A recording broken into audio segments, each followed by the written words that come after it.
Alright, balikan natin ang mga naging lansehan, no, sa larong dama na na-record. Okay, tingnan natin yung mga naging labanan noon. Sa 115 at 214, yan ang pinaglabanan. Okay, ganyan, tumakbo ang laro. Bookline, bookline naman 9.5, no, kasi may ibang version dito. Ito naman nag 9.5, yan. 5.1, 5.1 din. Atake sa gitna. Yan, 11.7. Nag 11.6. Nagpa-atras mga bossing. Okay. 9.5. Pag 10.6, ito na, nang lanse na.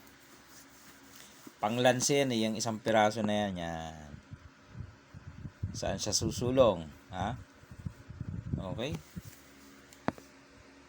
Oh. Pag dito siya, malanse na siya, no? Dito ka lang Pagkain niya, ayan, pados. Pados ulit. Dama ka na sa 9. Uy, kakain siya. 4, 3, baka tatabla. Dito ka lang. O, saan naman sa susulog? Dito. Nandiyan ka. O di kaya dito ka sa likod. O, yan. O. Para hindi siya makapagbigay dyan. Hindi rin dito. Malamang yung isa isusulong niya.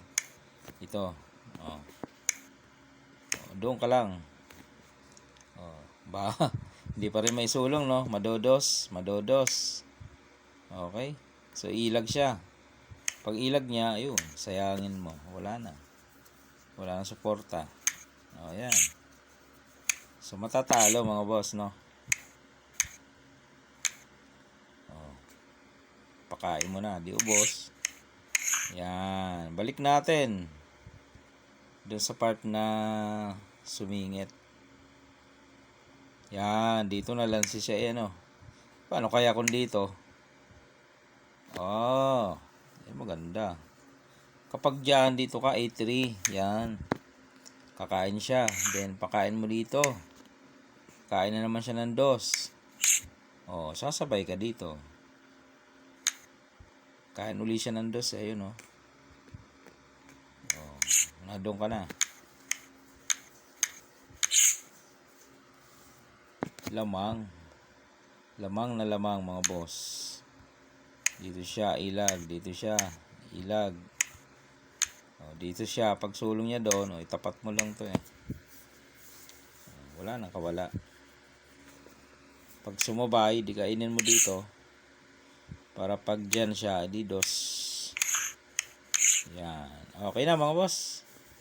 Mga sample yan, mga example ng mga labanan noon na na-record. So, na-i-demo naman natin ngayon. Okay?